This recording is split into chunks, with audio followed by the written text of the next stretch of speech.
So, what's up, everyone? Hope all of you are doing well. Adarsh this side. तो ये हमारा indefinite integration का lecture number 64। तो इसमें हम पिछले लेक्चर्स की तरह ही क्वेश्चंस प्रैक्टिस करने जा रहे हैं।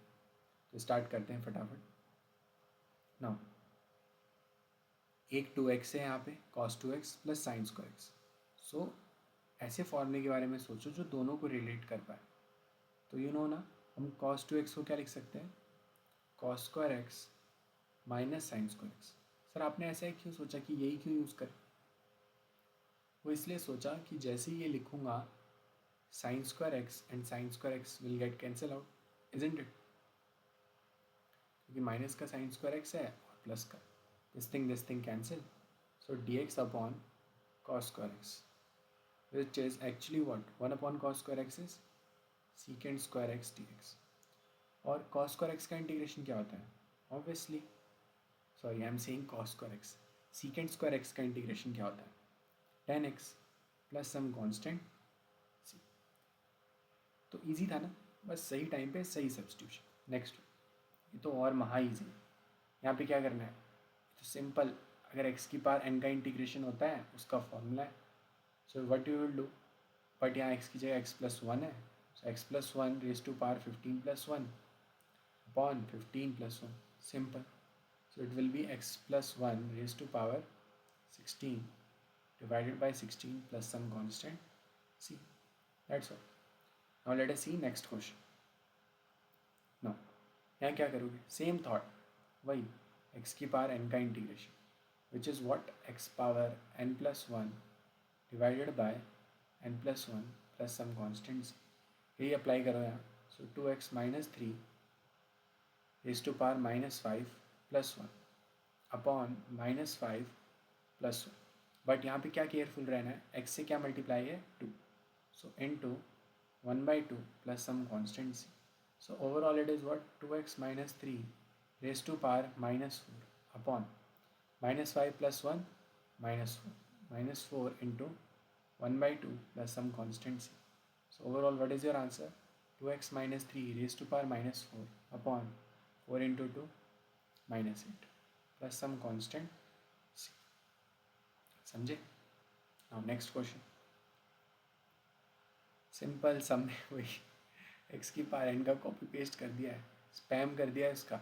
ए plus B x raise to power minus C plus four divided by minus C plus four now into one by B. क्यों? क्योंकि एक्स से वो मल्टीप्लाई। अब फिर से यहाँ सी मत लिख देना है क्योंकि कौन सी पहले से इसमें यूज्ड है, तो कुछ और लिखना, सी वन वैल्यू, कुछ आर्बिट्री कॉन्स्टेंट। सेम यहाँ यूज़ करो, same thing. A plus B x raise to power minus two by three plus one divided by what? Minus 2 by 3 plus 1 into 1 by b plus some constant c. So what will be your final answer? A plus bx raised to power minus 1 by 3, not minus 1 by 3, only 1 by 3. Now divided by 1 by 3 into 1 by b. So overall 3 will go up, so 3 into a plus bx raised to power 1 by 3 upon b plus some constant c.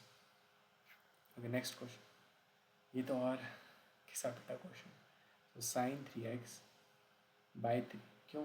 क्योंकि x से 3 multiply. Next, अब यहाँ थोड़ा ध्यान देना, इसको दो integration में ब्रेक करो। कॉस अल्फ़ा का अलग इंटीग्रेशन माइनस कॉस 2x इसका अलग इंटीग्रेशन। और कॉस, क्योंकि integration is with respect to x, तो अल्फ़ा यहाँ पे वेरिएबल है। ओके, तो कॉस अल्फ़ा भी वेरिएबल हुआ, you can take it out. So cos alpha out, अंदर बचा डी एक्स माइनस, यहाँ कॉस 2x वेरिएबल नहीं है because integration is with respect to. Now d x का इंटीग्रेशन करोगे तो x आएगा ना, so it will be x cos alpha minus cos 2x का करोगे it is sine 2x divided by 2 plus some constant c। बस next question में move करते हैं। Now 1 upon cos square x है ना, तो क्या होता है? Simply secant square 2x minus pi by 4। Now you already know secant square x का इंटीग्रेशन क्या होता है? वो होता है 10x plus some constant c. Same way its answer will be what? 10 2x minus pi by 4, but इसको 2 से divide करना, क्यों? क्योंकि x से वो मल्टीप्लाई भी था. Okay, now let us move on to next question. Now simple integration of 1/x क्या होता है? ln mod x plus some constant c. Same way, what will be its answer? ln mod 2x minus 1 but divided by 2. Why? क्योंकि x से 2 भी तो multiply है. Same way answer will be ln mod cx plus m divided by c. यहाँ कुछ अलग variable use करना है, लेट्स से t. ये सभी GN बर्मन के क्वेश्चन है. ओके, तो डायरेक्ट फॉर्मूला ही है. इधर you can write down negative of ln mod cos x plus some constant c, और you can write down ln mod secant x plus some constant c. cot x का answer पता ही है, ln mod sin x. तो formulas हैं सीधी सीधी. cot ln mod sin 2x plus 1 और whole divided by what? 2 plus some constant c. Divide by 2 क्यों करा? क्योंकि x से क्या मल्टीप्लाई है? 2. Okay, let us goes to next question. Okay, आज के लिए इतने ही थे. ओके, तो नेक्स्ट क्लास में मिलते हैं फिर. तब तक के लिए सायोनारा.